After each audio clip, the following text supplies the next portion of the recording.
Buenas tardes, buenos días a todos, queridos compañeros. Vamos a dar comienzo a nuestro encuentro de esta tarde, jueves 9 de noviembre. Ya se nos van acercando las fechas más frías y vamos a ir haciendo.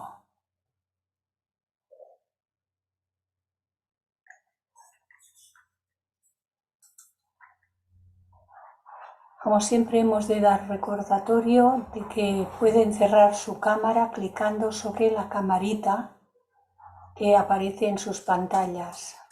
Si no quieren que aparezca su imagen, puesto que esta está siendo grabada y se colgará en nuestra página de YouTube. Y también recordar una vez más que pueden escribir a actividades virtuales ste@gmail.com un mail si quieren recibir todos los programas de la sección española, indicando su nombre y apellido, su país o ciudad de residencia, dirección electrónica y teléfono. Hace tiempo que no decimos que para colaborar económicamente, en el sentido de que se ayuda a pagar el contrato de Zoom, pueden escribirme a mi dirección clarisaelo@gmail.com y les daría los datos. De hecho, estas son pequeñas cantidades, muy pequeñas cantidades. Los que estáis al otro lado del Atlántico, ni mováis la pestaña porque cuesta más el hacer la transferencia que el importe. Tranquilos, aquí ya con los de la península ya nos vamos arreglando. Y una vez más, sobre el discurso del Altísimo, en el poema llamado Javamal, encontramos que dice: el huésped debe ser precavido cuando llegue al banquete, que calle y escuche, sus oídos atentos, sus ojos alerta. Así se protege el hombre sabio. Y vemos que continuamente hace referencia a la prudencia. Ser muy prudentes vayamos donde vayamos.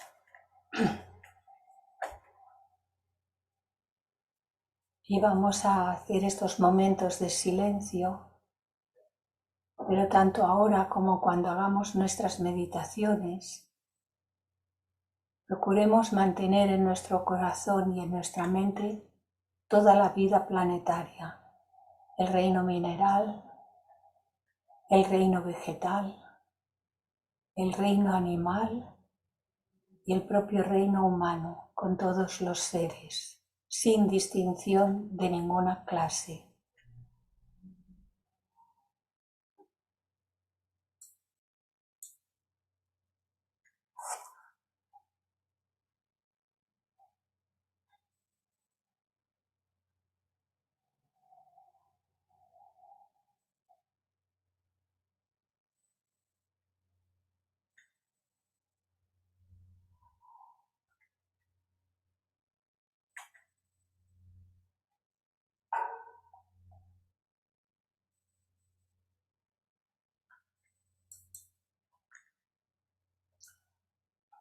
Bien, vimos los árboles, vimos a las serpientes y ahora nos habla de el árbol escandinavo, el árbol llamado Yggdrasil, que no es otro ni es distinto de todos los árboles del mundo, porque es el árbol de la vida. Y nos habla también de los 9 mundos en que se distribuye el árbol escandinavo llamado Yggdrasil. Y también son estos 9 mundos las moradas de todos los seres, dioses y mortales.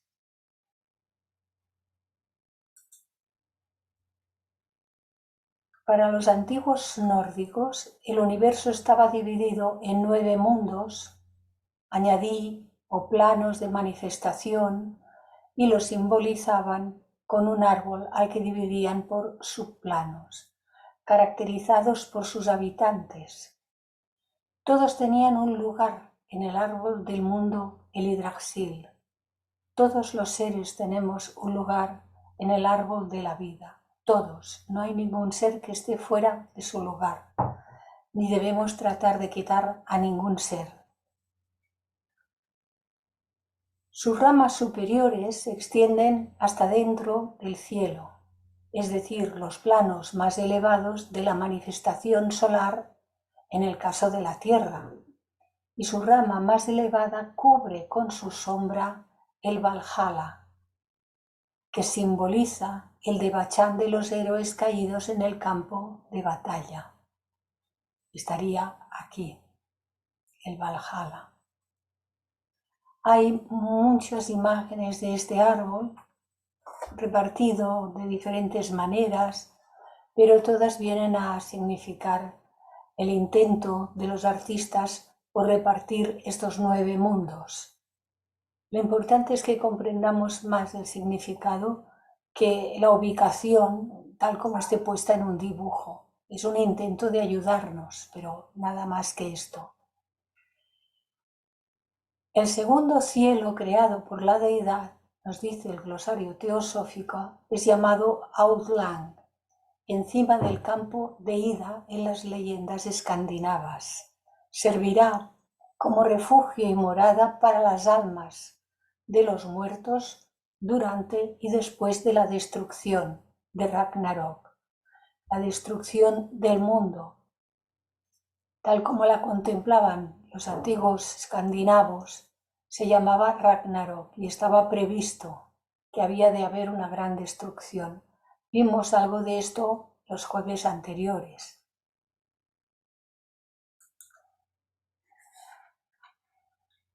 Sigue diciéndonos en el glosario: las llanuras de Ida, en donde se congregan los dioses para celebrar consejo, el campo de paz y reposo, un lugar del cielo donde está el palacio de Uller.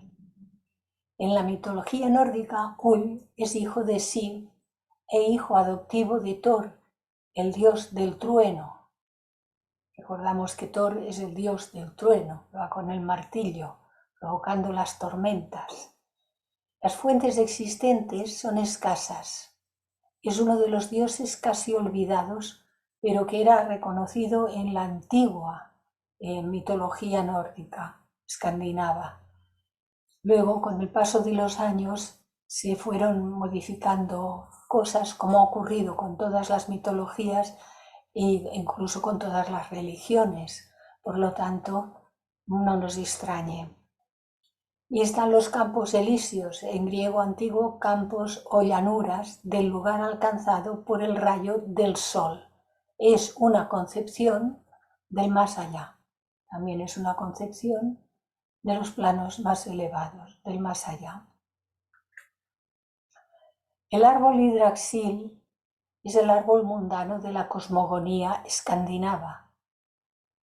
El fresno Yggdrasil, el árbol del universo, del tiempo y de la vida, tiene 3 raíces que llegan hasta el frío Hel, el reino de los muertos.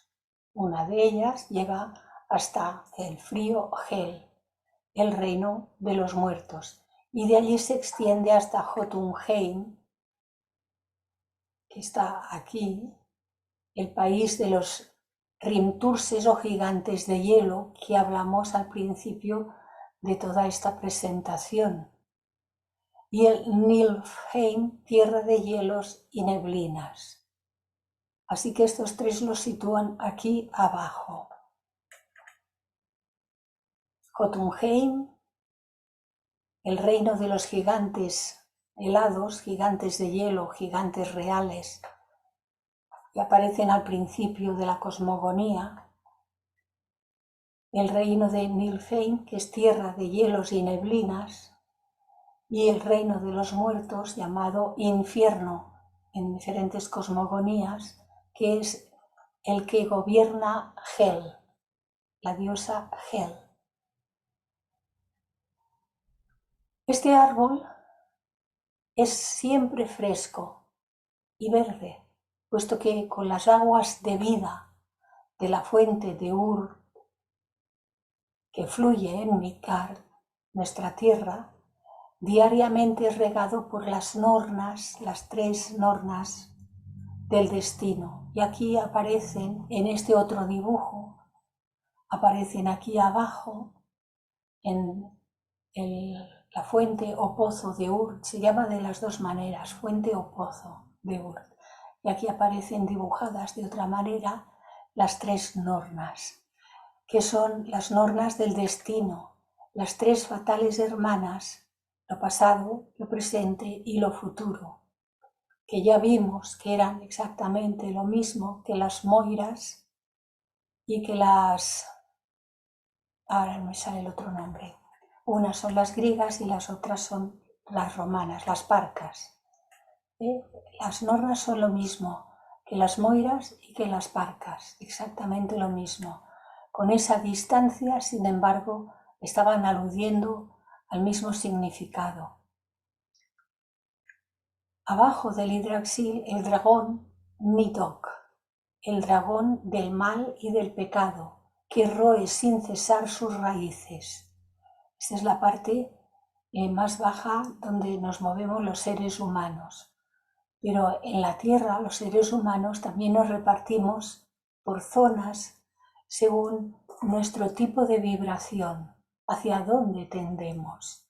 Tendemos hacia acercarnos junto a otras personas que vibran igual que nosotros a lugares que producen bienestar en el sentido benéfico de vibración elevada, no solamente de distracción y jolgorio, no, sino pues a la montaña, a la playa, a músicas buenas, a la lectura buena, el largo etcétera que hay en ese sentido.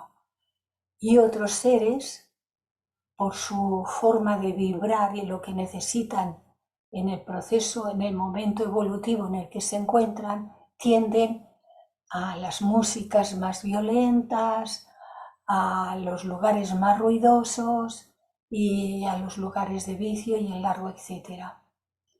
Aquí hay una imagen del árbol Yggdrasil en el manuscrito islandés del siglo XVII, alojado en el Instituto Árni Magnússon en Islandia.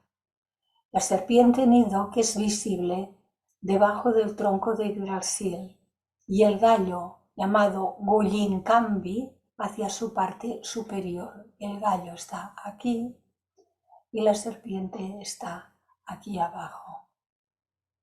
Supongo que vosotros lo veis completo. A mí es que está aquí abajo, sí, aquí. Lo llaman tan igual unas veces serpiente y otras veces dragón.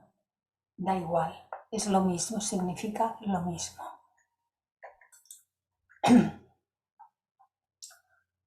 Así que Nidhogg, la gran serpiente de los Eddas, aquí sí que la dibujan muy bien, que roe las raíces del Yggdrasil, el árbol de vida y del universo, según la leyenda de los antiguos escandinavos. Midgard es la mundana serpiente del mal y se llama exactamente igual que la tierra del medio, que es la tierra donde vivimos nosotros, en Midgard. Es la mundana serpiente del mal, oculta en el océano, cuyos anillos o espirales rodean todo nuestro planeta. En algunos dibujos, en lugar de ponerla aquí, la ponen exactamente rodeando esta zona. Esto representaría la Tierra, lo que es tierra sólida, todo lo que la rodea es mar, lo que tenían como concepción los muy antiguos escandinavos.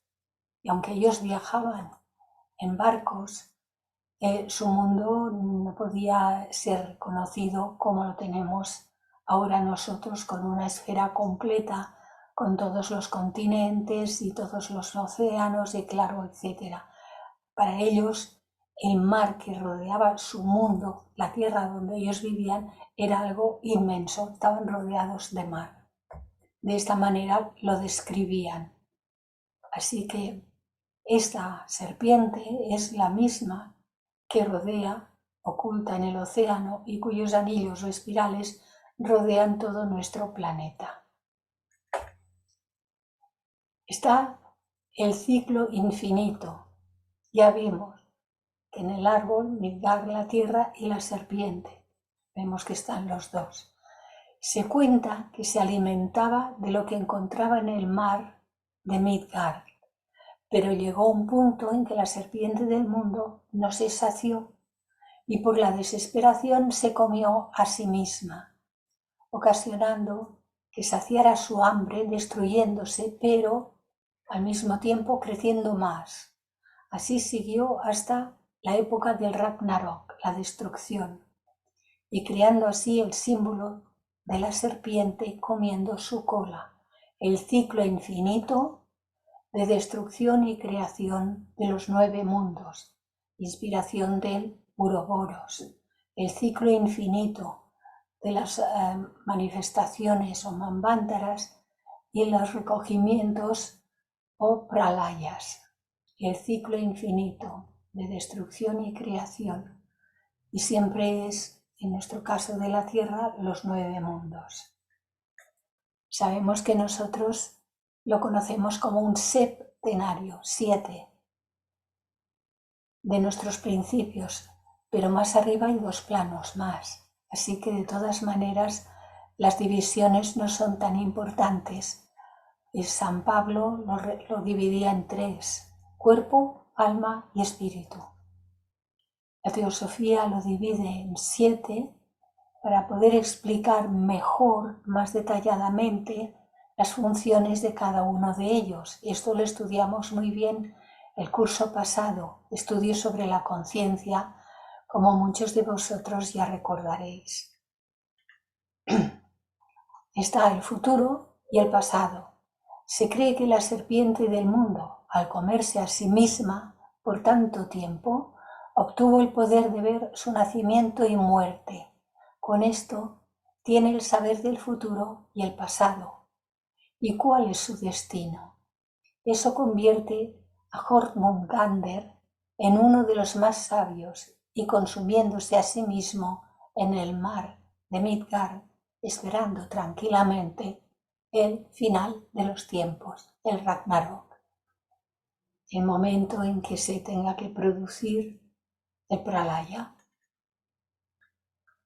Midgard, considerado desde otro punto de vista, dice el glosario teosófico, es la tierra, mansión del hombre en contraposición al Asgard, morada de los dioses, y al Utgard, residencia de los gigantes, ubicada en Jotunheim. Midgard está unido con el Asgard por el puente del arco iris que se llama Bifrost.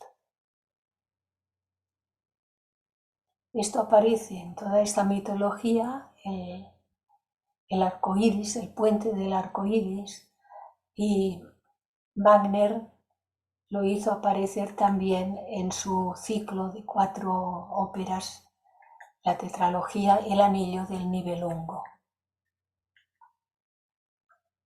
Este árbol se secará y desaparecerá solo el día en que se libre la postrera batalla entre el bien y el mal. Esto será la 7ª raza en la 7ª ronda. Recordamos que estamos en la 4ª ronda solamente, hacia la mitad de la 4ª ronda. Cuando prevaleciendo el primero, el bien, la vida, el tiempo y el espacio universales, saldrán de la vida el espacio y el tiempo finitos, para fundirse todo en Pralaya, el Pralaya planetario en el caso de la Tierra, desvaneciéndose y desapareciendo del todo. Cuando los ciclos son de Pralaya total de un cuerpo planetario, por ejemplo la Tierra, se referirían tal como lo acaba de describir. Ahora bien, hay ciclos más pequeños dentro de un ciclo tan grande. Y estos ciclos más pequeños suponen la aparición, ascenso y subida de las civilizaciones y el descenso y la destrucción de las civilizaciones, unas más grandes, otras más pequeñas, unas más productoras de bienes, como cuando se generan las artes y las ciencias y el árbol, etc. Y todo esto está movido y llevado por las leyes de la evolución. Vemos ahora el árbol que hemos visto antes, más completito.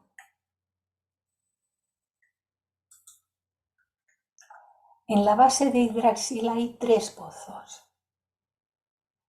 El pozo de la sabiduría, guardado por el gigante Mimir, Mimisbrún. El pozo del destino, Urdar Brún, también conocido como el pozo de Urd, guardado por las Nornas, las 3 diosas del destino. Y el pozo de Evergelmir, donde nacen muchos ríos. Este es el de Mim, lo veremos más adelante mejor explicado, pero aquí nos dice esto, hay estos 3 pozos. Este es otro dibujo del mismo árbol, vemos aquí que también indican el árbol del arco iris entre la tierra y la mansión de los dioses y las otras mansiones que se reparten, el del frío, el del fuego, las 3 Nornas y los otros animalitos y el dragón por aquí. Y también vimos la luna y el sol que se persiguen continuamente. Esta parte tan simbólica la estuvimos viendo con detalle. La fuente de aguas heladas, donde se hunde la primera de las raíces, está situada en el centro del Niflheim. Esta es una fuente de aguas heladas, tierra de hielos y neblinas. De ella parten los 11 ríos helados, los Elivagar, que circundan la tierra y los 9 mundos. Cuando está hablando de estas aguas, de estos ríos, en realidad está hablando del agua de la vida, tal como se distribuye, tal como desciende y baña. El agua de la vida es un símbolo, no es el agua en el sentido que nosotros conocemos el agua aquí en la tierra, pero es denominada así el agua de la vida. Y entonces se distribuye en la forma en que tiene que ser aprovechada en los diferentes planos de manifestación. Así que circunda la tierra y circundan los 9 mundos, de arriba a abajo, de abajo a arriba, como que se quiera. En ella, la serpiente Nidhogg, el golpeador de la noche, roe la raíz del fresno sagrado, acompañada de miles de serpientes que nutren con su veneno los ríos. Esto tiene mucho de simbolismo. Me gustaría poder explicarlo de una manera más clara, pero no he encontrado nada al respecto. A mí lo que me dice es que son el desgaste de las vibraciones que producimos los seres que habitamos la Tierra y el proceso de la evolución que tiene estos ciclos de los que hemos hablado antes, que significan que va royendo la raíz del fresno sagrado hasta que se termina todo el gran ciclo. Y esto va acompañado de miles de serpientes dentro de la simbología con su veneno en los ríos, nutren con su veneno los ríos. Es decir, que cuando empieza a degradarse todo, que se ha de desintegrar de abajo a arriba, plano por plano, subplano por subplano, plano por plano, hasta que desaparezca todo, fundido de nuevo en el uno, en el gran pralaya planetario terrestre. Ahora estamos solamente hablando de la Tierra. Pues entonces esto podría muy bien representar tal desgaste Pero estos son, yo cuando no puedo explicarlo de una manera más clara y profunda, os tengo que ser sincera y decir esto es lo que buenamente me ha sugerido a mí la cuestión esta.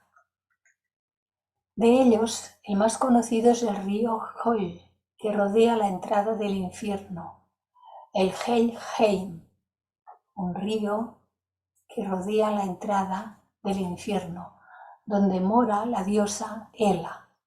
La diosa Hela mora aquí y que está cruzado por el Hayarbru, el puente de oro. No encontré dibujos que mostrasen el dicho puente, ninguno, a pesar de que hay muchos dibujos. Está cruzado por el puente de oro, un puente entre la tierra, el Midgard, y el inframundo, el mundo de los muertos.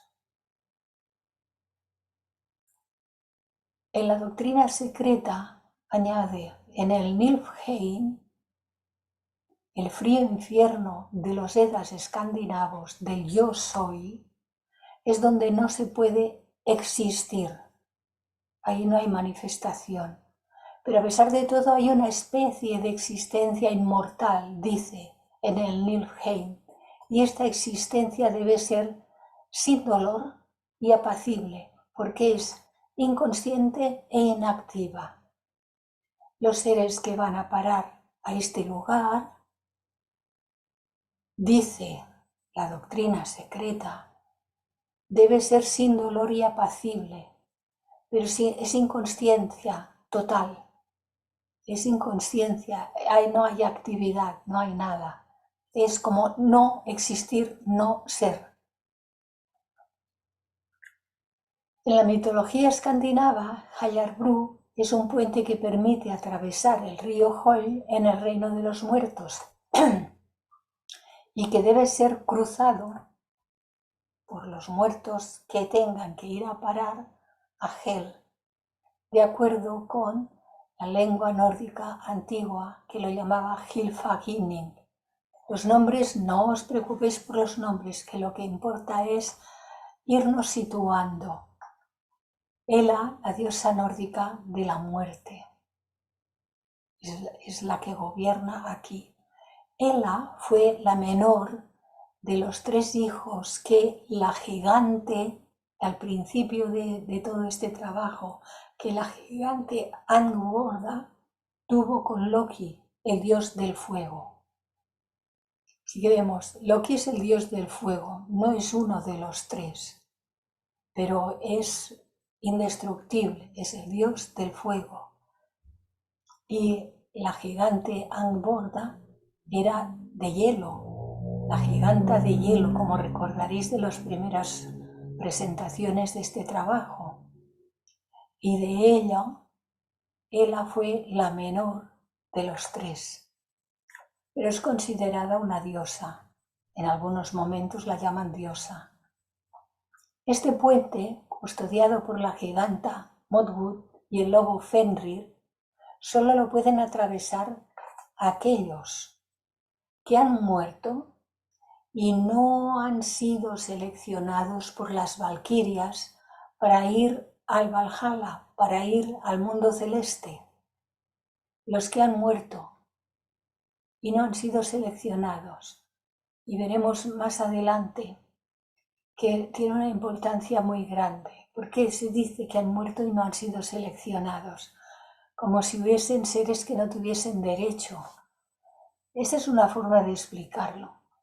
Se dice que al Valhalla van los que son héroes guerreros, pero héroes guerreros no significa solo ir a las batallas.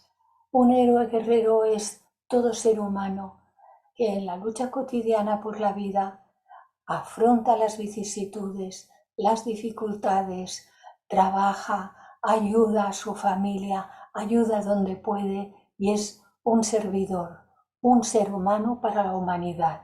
Este es un guerrero que se hace acreedor a ir a los planos superiores. Y entonces ellos consideraban que a estos los recogían las valquirias. Las valquirias eran hijas de Wotan, llamado también Odín, el dios escandinavo. Y el lobo Fenrir, que es el que custodia, es hijo de Loki, el dios del fuego, y se predice que matará al dios Odín durante los eventos del Ragnarok, para posteriormente ser asesinado por el hijo de Odín. En el Ragnarok todo es reabsorbido cuando se habla del final de todo el ciclo terrestre. No así con los ciclos pequeños, eso que decía de las civilizaciones. Pero en el Ragnarok final, Odín y todos los dioses también son reabsorbidos en el todo. Recordad que en la doctrina secreta se habla muy bien y muy claramente de este significado. Hasta los dioses, hasta los lobos serán reabsorbidos en el todo. En Yggdrasil también viven otros seres, como 4 ciervos que simbolizan los 4 vientos, la ardilla Ratatosk, que está por aquí, y el gallo Vidofnir. Pero de estos no dice qué significado tienen. Aparte de los ciervos, no dice más. Esta es otra representación del gran árbol.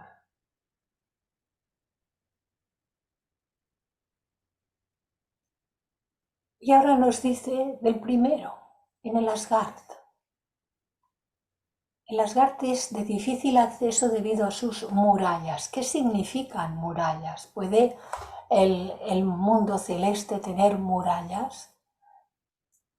Es de difícil acceso debido a que las vibraciones que nosotros tengamos serán las que nos posibilitarán o no alcanzarlo. El Asgard es el reino y residencia de los dioses escandinavos. Es equivalente a los 2 planos superiores donde están todas las jerarquías del septenario cuando estudiamos la teosofía. Es el lugar donde están todas las jerarquías. Así que es reino y residencia de los dioses escandinavos, el Olimpo escandinavo situado más alto que la casa de los elfos de luz, pero en el mismo plano que el Jotunheim, residencia de los Jotuns.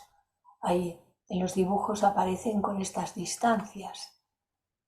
Perversos gigantes son estos Jotunheims, perversos gigantes versados en la magia, con quienes los dioses están en perpetua guerra. Significa que lo de arriba y lo de abajo no se pueden mezclar porque las vibraciones son completamente diferentes.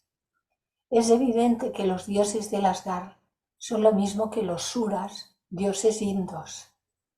El que haya leído algo de la mitología inda se dará cuenta de lo que está aquí diciendo. Son lo mismo.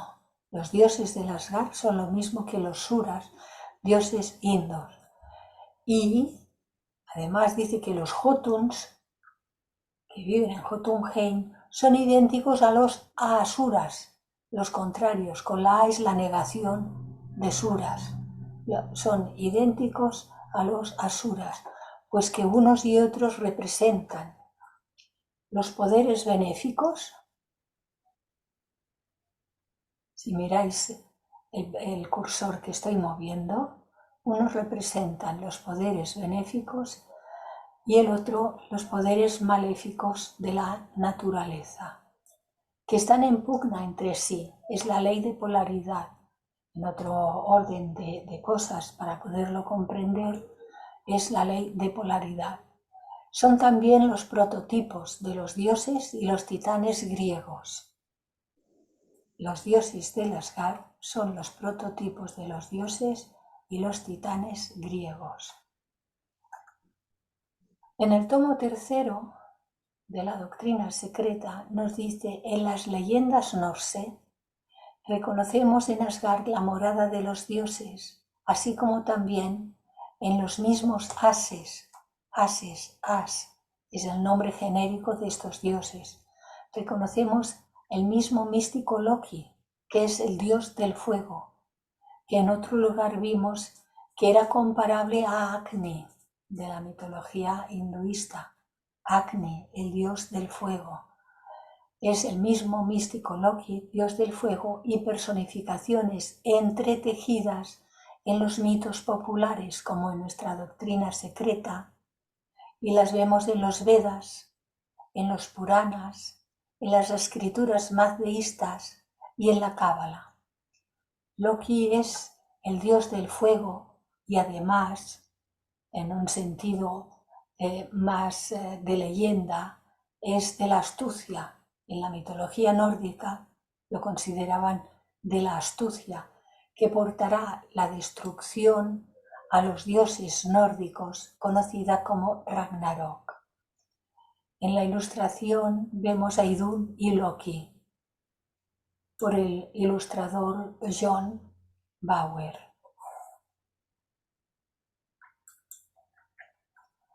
En Asgard, la morada de los dioses, está conectado con Midgard, el reino de los hombres, mediante el Bifrost, puente del arco iris, también llamado Asbru, el puente del arco iris vigilado por el dios de la luz, Heimdall.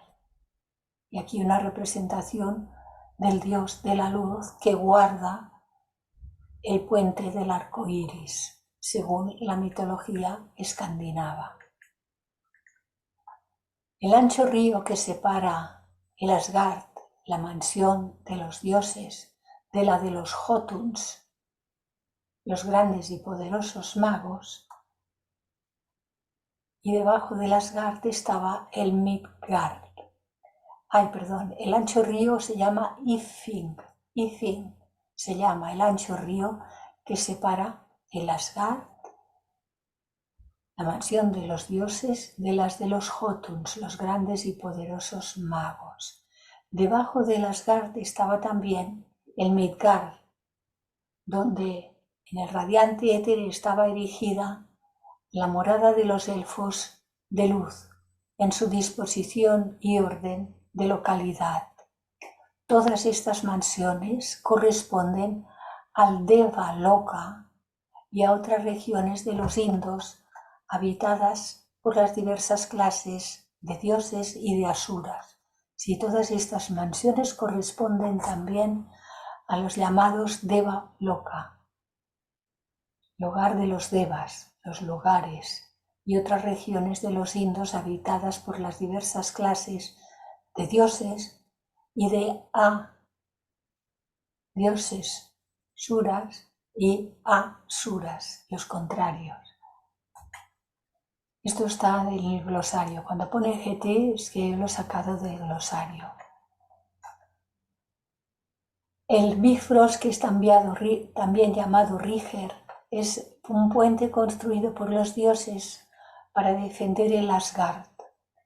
En él está noche y día el tercer dios de la espada, conocido con el nombre de Heimdall o Ríger, con la espada en el cinto, tal como lo hemos visto en el dibujo antes, por ser el guardián elegido para proteger al Asgard, mansión de los dioses.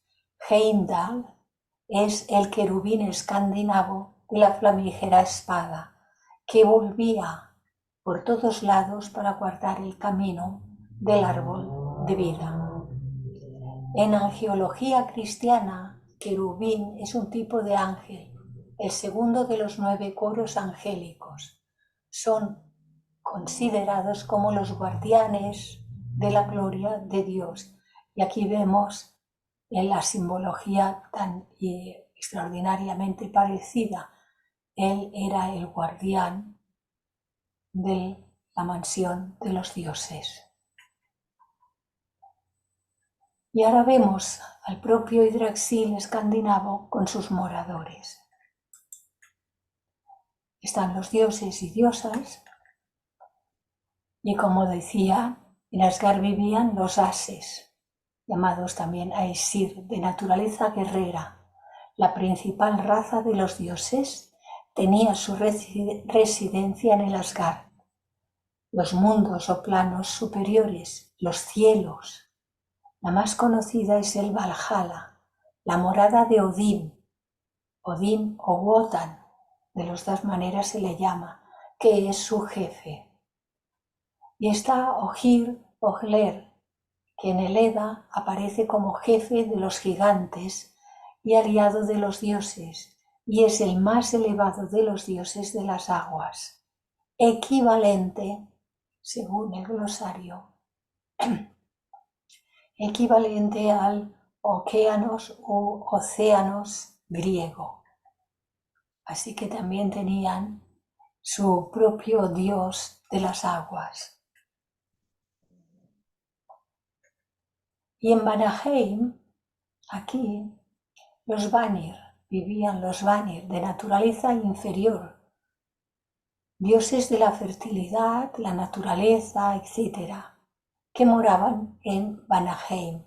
Entre ambos linajes había ciertos conflictos, aunque finalmente todos vivían en armonía. Y están los Vanes, una raza de dioses de grande antigüedad, adorados en la aurora de los tiempos, por los antiguos escandinavos y más tarde por las razas teutónicas, los Vanes, y de ahí los Vanaheim.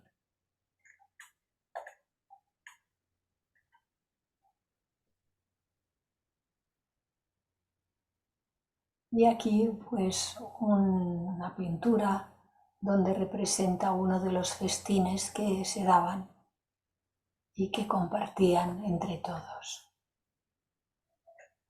Vivían felices y se alimentaban de las manzanas de la juventud, cultivadas y guardadas por la diosa Idun, hija de Odín, hija de Wotan, Idun, hija de Odín, y gracias a las cuales se mantenían siempre jóvenes y llenos de vitalidad. Aquí aparece Idun en el árbol, que proviene de aquí, de Odín y Jord como madre.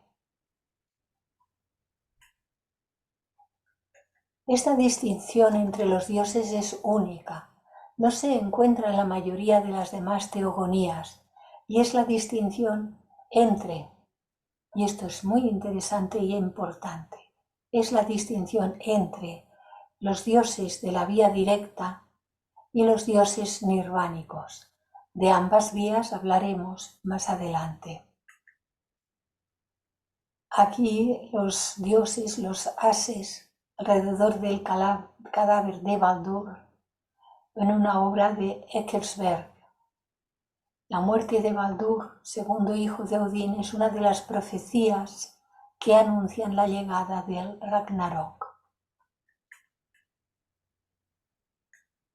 Toda la épica nórdica tratará sobre los Asir o Ases y muy poco sobre los Vanir, lo cual indica claramente que la mitología nórdica es una enseñanza esotérica de la vía directa. Vuelvo a repetirlo. Toda la épica nórdica tratará sobre los Asir o Ases, los más elevados, y muy poco sobre los Vanir, lo cual indica claramente que la mitología nórdica es una enseñanza esotérica de la vía directa. Para quien llega a la quinta iniciación de los misterios mayores, se abren ante el adepto dos vías: húmeda, la espiral, y la vía seca. El primero conduce al nirvana y el segundo hasta el sagrado sol absoluto.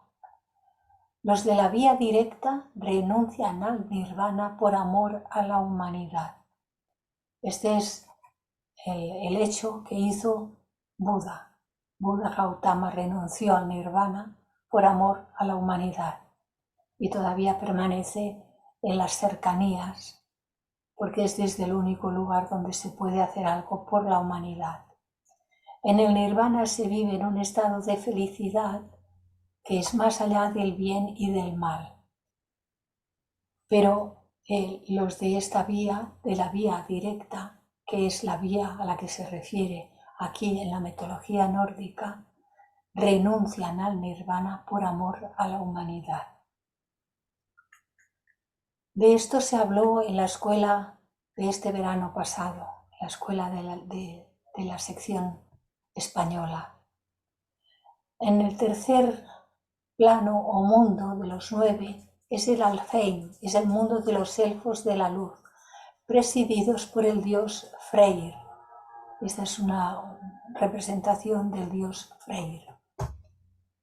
Viven aquí los elfos, pero dice que los elfos no tienen relevancia en las leyendas nórdicas.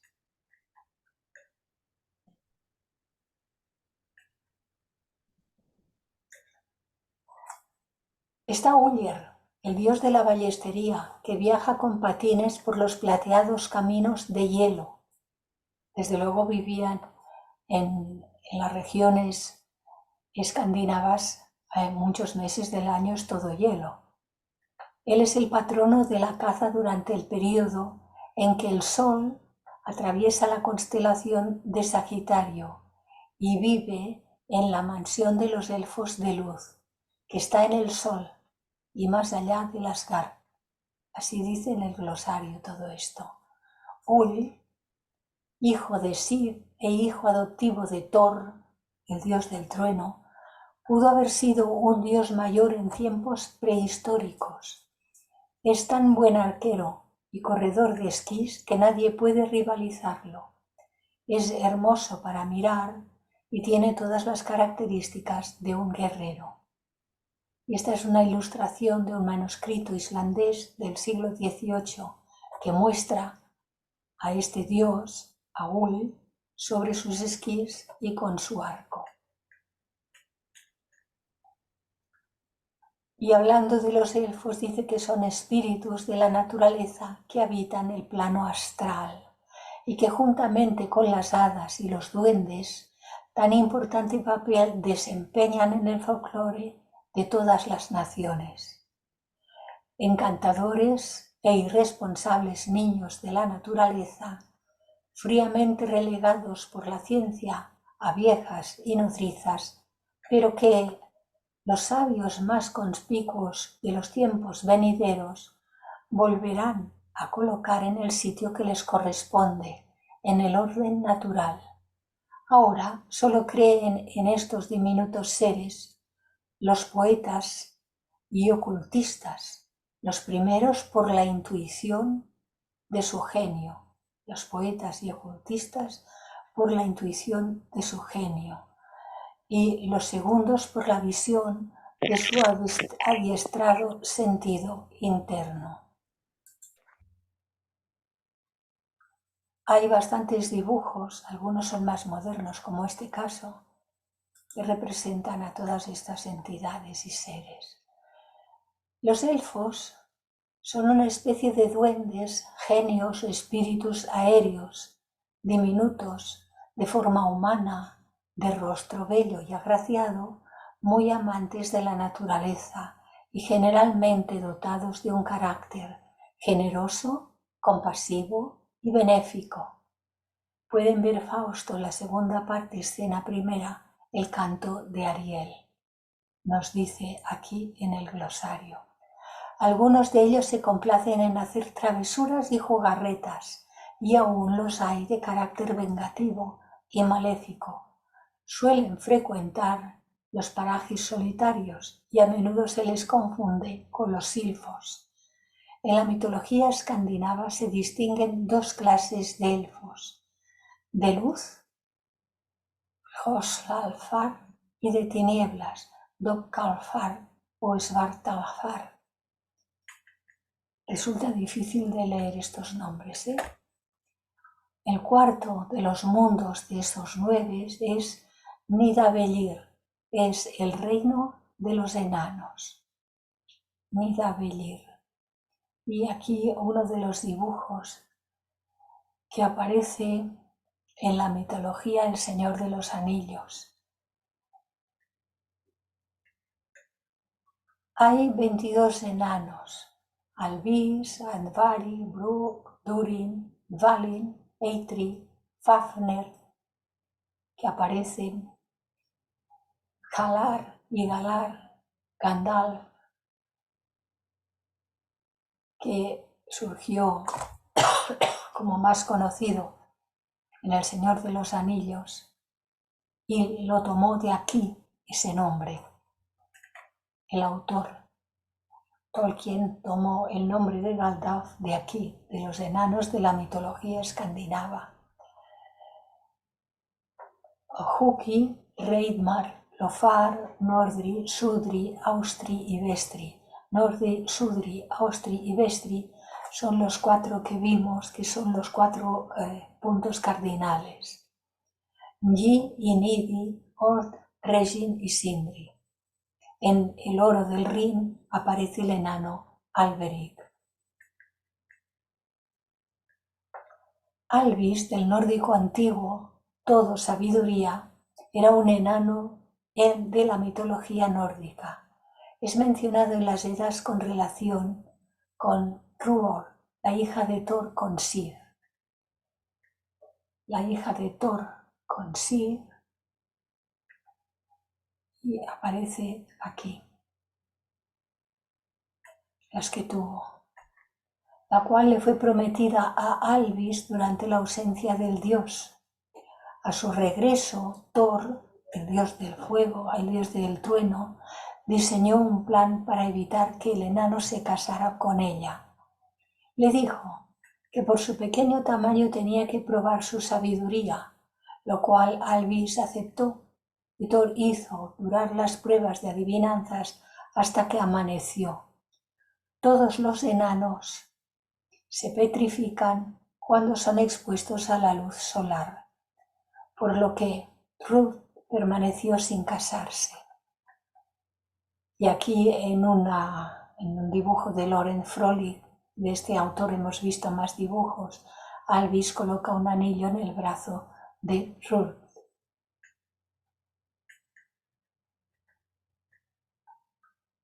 Los anillos mágicos, nos dice el glosario, estos anillos han existido como talismanes en las tradiciones y leyendas de todos los pueblos. En la Escandinavia, dichos anillos están siempre relacionados con los duendes y enanos, que, según se decía, eran poseedores de talismanes y los daban algunas veces a los seres humanos a quienes deseaban proteger. He aquí las palabras de un cronista que dice: estos anillos mágicos traían buena suerte a su propietario mientras eran cuidadosamente guardados, pero su pérdida iba seguida de terribles desgracias e indecible tormento. Y aquí un dibujo de uno de los enanos. Algunos enanos de la mitología nórdica son Brok y Eitri, que forjaron el jabalí dorado para Freyr, y también forjaron el Mjolnir, el martillo de Thor. Aquí en una ilustración de Rona Hart, Eitri y Brok forjando el Mjolnir. Otro enano es Alberic, que es el que aparece en el oro del Rin. Un papel importantísimo. Un rey que custodiaba grandes tesoros y protagoniza la leyenda del anillo de los Nibelungos, raza de enanos a la que pertenecía. Como recordaremos, Alberic es un importante protagonista en la obra de Wagner, El anillo de los Nibelungos. Y aquí una imagen de Alberic o Alberico. Tenemos en la quinta casa de los 9 mundos al Midgard, que es el mundo de los hombres. Midgard fue creado por los dioses nórdicos para defender de los gigantes a la humanidad. Y aquí unas representaciones pictóricas de las casas nórdicas y del mundo de los helados. gigantes de la antigüedad. En el sexto, la sexta casa de los 9 mundos del árbol es llamada Jotunheim, es el país de los gigantes, está aquí abajo, pero la disposición es un poco distinta en los diferentes dibujos de los árboles. Pero también tuvieron hijos con ellos. Los gigantes son generalmente enemigos de los dioses, pero también tuvieron hijos con ellos. Está gobernado Jotunheim por Thrym, el rey de los gigantes de hielo. En Jotunheim, donde también viven gigantes de roca, se encuentra la fortaleza de Utgard. Hay muchos gigantes, están aquí referidos, pero no los vamos a leer porque no nos dicen mucha cosa. El mundo de hielo, de los gigantes.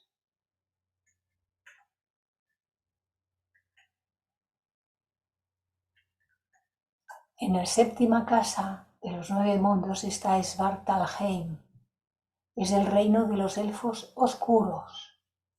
No tienen un gran protagonismo y a menudo se les confunde con los enanos. Su mundo es subterráneo, es oscuro. Los enanos negros, que es tal el nombre de los elfos de tinieblas, que se arrastran de un lado a otro en las oscuras cavernas de la tierra y fabrican armas y utensilios para sus padres divinos, los Aesir o Ases, los dioses Ases. A estos se les llama también elfos negros o enanos negros. Este es un dibujo de los 2 enanos para el Voluspa publicado en 1995. Otra representación del árbol. En el octavo de los mundos del árbol, está Niflheim o Nefelheim, que es el mundo de los muertos, gobernado por Hel.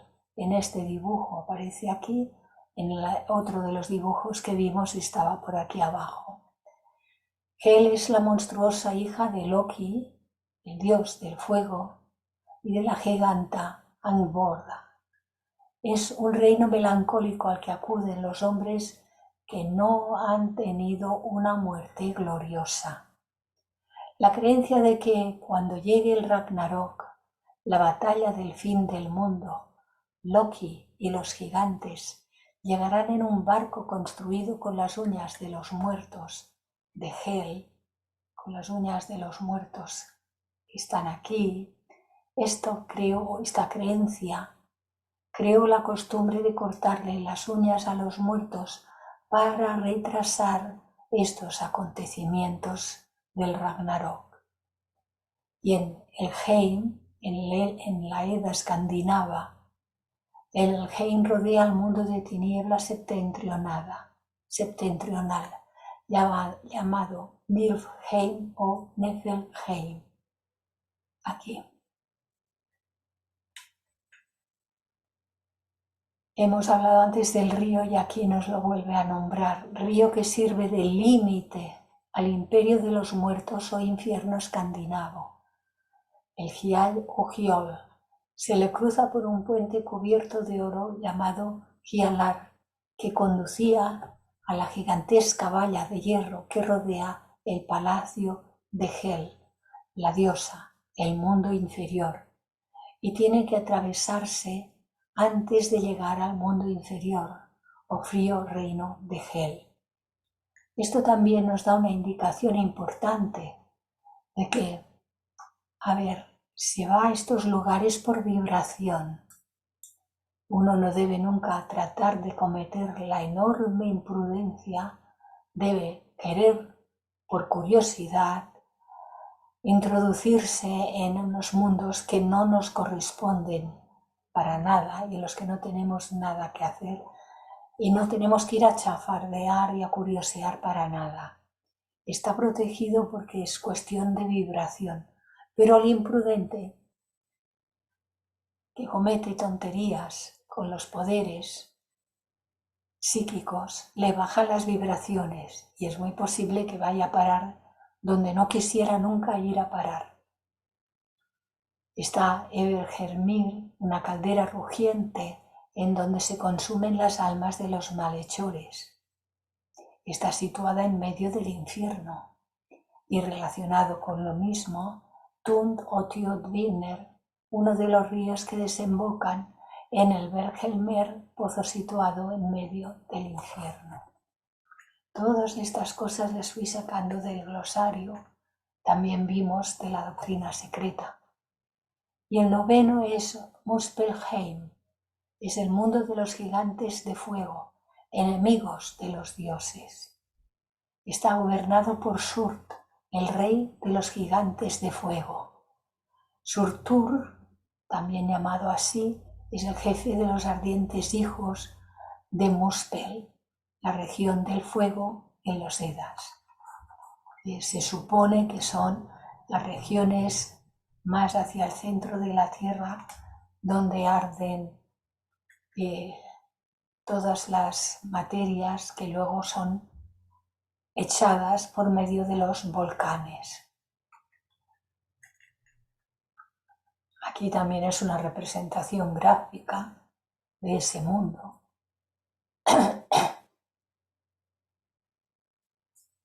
Y hay animales, hay diferentes animales que aparecen, pero nosotros hemos visto a Udumla, la vaca, Fenrir, el lobo, Ojin y Munin. Fenrir, el lobo gigante, hijo de Loki, el dios del fuego, al principio, dice la mitología, solo era un cachorro, pero conforme se alimentó y empezó a crecer, llegó a un punto que fue imposible controlarlo. 2 veces fallaron los dioses en su intento por apresarlo. Primero con la cadena Liden y después con la todavía más fuerte Droma, de las que se liberó fácilmente. Y esta es una representación de tal lobo. Y hasta aquí han llegado los 9 mundos, todo lo que hemos podido ver. Y el siguiente jueves continuaremos con la parte muy, muy importante a la que nos ha ido conduciendo todo cuanto hemos presentado hasta aquí, hasta el día de hoy. Lentamente conocer a los seres, conocer a los dioses, conocer a los lugares, conocer qué significan, nos permitirá comprender cada vez más y lo que va a venir es de gran importancia. Así ahora, si me permitís, dejo de compartir y pasamos a la galería. Y si queréis comentar, decir, preguntar, o de preguntar si sé, os podré decir algo y si no sé os diré, pues no lo sé.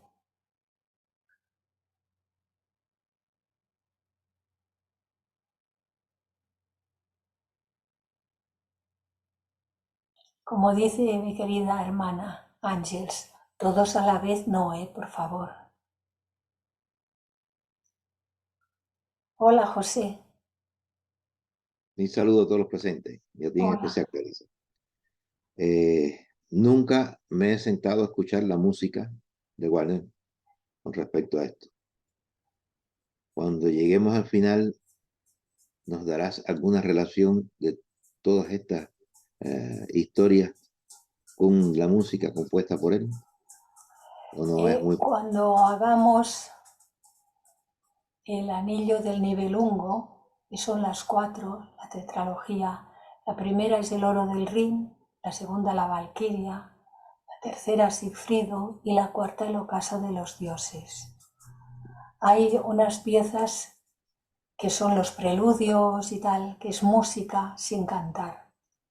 Pueden durar 4 minutos, 6 minutos o 7, he visto algunas. En las que son cantadas de verdad, que como no entendemos lo que cantan, lo que hablan, Pero nosotros lo que tendremos de ventaja es que estaremos viendo en la historia de esta tetralogía, que está fundada en lo que estamos viendo ahora. Sí. Está toda ahí, los cuatro están fundados con otros personajes que aparecen, pero que está fundado en lo que estamos viendo ahora, en esta introducción. Y yo he intentado descargar algunas piezas de YouTube. No dejan descargar. No sé si alguien conoce la manera de descargarlas, pero bueno, se puede entrar a estos preludios, que son los que hay unas músicas muy preciosas y no son muy largos. Se puede entrar. Yo he añadido una dirección y clicando me conecta con, y desde ahí lo podemos ver. Me conecta con el YouTube correspondiente y Mándemelo a desde ver si yo puedo lo bajarlo. podemos ver. Clarisa, envíemelo por mail a ver si yo lo puedo bajar y se los reenvío por WeTransfer. No te puedo decir cuáles son, porque cuáles son, fíjate, son las 4 óperas. ¿Y cuáles son los preludios? Pues has de buscar los preludios. O sea que ahora mismo no te puedo decir cuáles Por son. eso dígame lo que hay que buscar. Yo los bajo y se los envío. ¿Está bien? Me lo puede escribir al email personal. A ver, un momento, ¿eh?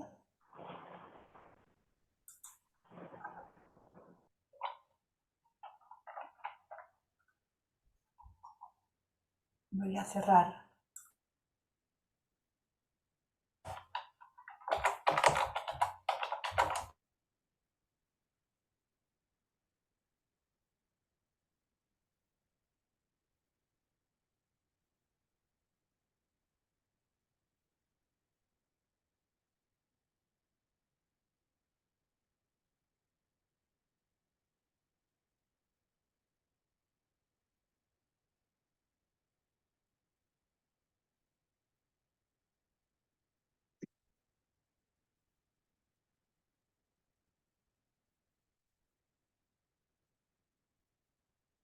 A mí me parece que yo bajé las tres. O un programa que yo bajé hace tiempo que bajo todas las cosas que quiero de YouTube. Puede ser, puede ser. Después te voy a mandar para que lo busques y lo bajes y lo tengas. Vale, Y con eso podrás bajar. vale, gracias. Georgina,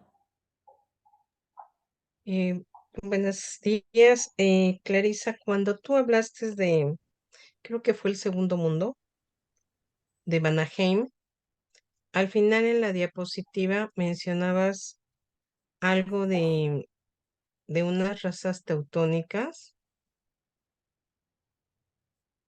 sí, Bueno, bueno, se lo quería. hablabas de unos dioses de Sí, grande antigüedad, sí, adorados en la aurora de los tiempos por los sí, antiguos escandinavos y más tarde por las razas por teutónicas. las razas Me teutónicas. llamó la atención la palabra teutónico porque eso, pues creo que yo lo he oído nada más en la cruz teutónica, pero no sé qué tenga que ver una cosa con otra. Mira, Realmente, yo ahora no tengo, mira, la voz se me va cuando quiere. Esta sí que le vamos a hacer. Tienes que buscar por internet justamente con esa palabra, porque yo ahora no tengo esa información, no la tengo. Yo esto, habéis visto que he puesto doctrina secreta, glosario. He tenido que buscar muchas cosas porque las nombraba pero no decía, y he ido añadiendo.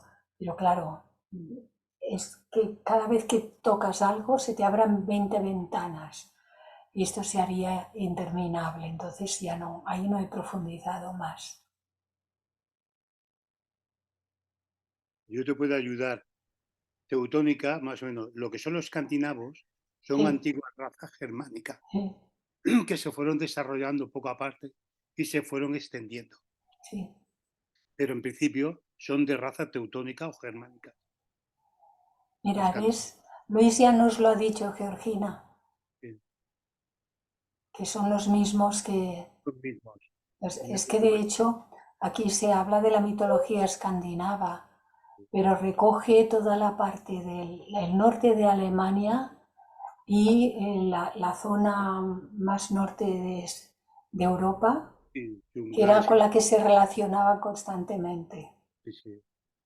Son escandinavos todos, Sí, hasta cierto punto que cuando los vikingos, que son los expedicionarios, iban a hacer su historia por la circunstancia de la Tierra, hacían dos líneas, hacia el este o hacia el oeste. Y hacia el oeste poblaron y hicieron excursiones desde Francia, que fundaron Normandía, en Inglaterra, York, Umbría, Islandia, todo el norte de Escocia, Irlanda, y luego ya por siguiente y compañía. Y por sí. el este, estos vikingos, no sé, expedicionarios, se llamaban Rus. Bueno, habían llegado a Rusia en algún momento. Sí, Decía, al principio, cuando se presentaron los mapas, ¿os acordáis? Que sí. al principio de este trabajo se presentaron los mapas y decía algo acerca de esto. Y entonces los vikingos suecos y finlandeses, que Sí, son nórdicos también escandinavos, se fueron por el este y se expandieron. Y entonces fundaron lo que es la capital de Ucrania, Kiev. mm, Y por eso toda aquella zona se llaman rusos, pero son rus, porque no se llamaban escandinavos o vikingos, le llamaban rus. ujú. Pues se fue montando y se fueron y Ah, bien. poblaron toda aquella zona. Hicieron y se asentaron allí y crearon pues Ucrania, toda la cultura es lo que es Lituania, Estonia y todo esto, ¿no? Eslovenia, sí, Estonia y todo esto. muy Pero bien. poblaron toda Ucrania y parte de Rusia. Por eso se llama Rusia, porque era de los rusos, de los vikingos, Sí, pero sí. son germánicos todos, son Iba a teutónicos. decir, se va muy atrás, Tanto madre imagino. mía, ¿verdad? Gracias, Luis, Muchas y todos aquellos gracias, que son Luis. estudiosos, que andan del lado por allá. Muy bien, sí. A vosotros por Gracias, Luis. dejarme, gracias a Cararisa, que estáis poniendo esto muy bien. Yo estoy aquí para un momento determinado como ahora, Sí, ayudarle, ¿no? sí, sí, gracias, Luis, gracias. Las ayudicas van todas muy bien porque a uno no le cabe todo, vamos. Sí, has visto lo último, has visto que en una foto Somos uno. antes de las manzanas de la hija del ha puesto una figura, un cuadro, en la cual se veía un rey o un jefe de poblado, que era el único que tenía las plumas en los cascos. Sí, sí, sí, sí, que estaba en ¿Recuerdas lo que te digo? la pintura aquella, sí. Exacto. Solamente los jefes, como estatus que tenía, se ponían las plumas en los cascos. Y luego cuando se pasaron al cristianismo, ya fueron los reyes solamente, la casta real, se pusieron las plumas. Porque los cascos con cuernos solamente eran los celtas Ujú. y los Muy bien, galos y celtas, pero muy bien. escandinavos ninguno, porque no tenía sentido cuando tenía que hacer una incursión. Yo verdaderamente es que haciendo estos trabajos, preparándolos y tal, lo gozo muchísimo porque se me abren por ahí las ventanas y digo, madre mía, ¿de dónde venimos? Madre mía. Ahora no se te oye, no sé qué ha pasado con tu voz. De qué lejos venimos, ¿no? Sí, Qué eternidad, ¿no? Qué eternidad. sí, Que cuando se fundó la quinta raza, la Aria, sí, uno de los núcleos fue esa zona. sí. Pues muy bien. ¿Alguien quiere añadir alguna otra cosa Gracias. más? Sí, hola, buenas tardes a todos. Hola. Yo estoy muy agradecida con este trabajo porque hace tiempo vi las óperas y simple y sencillamente me fascinaron. Claro que había muchas cosas que yo no entendía, que ahora con tu explicación empiezo a entender. Y estoy solamente fascinada. Y el gozo interior es simplemente, Muy es bien. inexplicable porque es una maravilla el conocimiento y todo lo que hay atrás que apenas estamos descubriendo y que ha sido siempre. Muy agradecida por este curso y con ganas, y yo soy una fan de Wagner y me encanta su música. Y hace tiempo no dejaba de escucharla, no sé qué pasó y de repente me fui con otros autores y demás. Pero este estudio me está renovando el gusto por Wagner, así es que voy corriendo a buscar su música. Muy bien. Muy Muchas bien, muy gracias. bien. A Wagner los nos lleva desde las alturas más elevadas posibles hasta los fondos y otra vez arriba y nos lleva y nos trae. Su música es impresionante. Sí, Totalmente. Y cuando tú ves las óperas y ves las valquirias y ves toda la trama, o sea, te sumerges en otro mundo. Y muy ahora bien. Pues o sea, con esta interpretación, o sea, ya esotérica, después que se acabe esta introducción, entonces entraremos con las 4 obras. wow, Nos va a vamos a ser meter con las 4 obras. sí. Muchas Ahí, gracias. ahí tengo puesto el libreto. Wagner escribía la música y los libretos. Lo hacía Sí. todo. Y además, a la hora de las presentaciones, él era el que decía lo que había que poner en el escenario y cómo tenía que ser, y etcétera, etcétera. Era impresionante, ¿no? Pues yo tengo los libretos puestos, pero luego Wow, tengo del libro de Mario Rosso de Luna. wow. Wow, Brutal, es maravilloso. muy bueno. Y de Max Heindel, El misterio de las grandes óperas.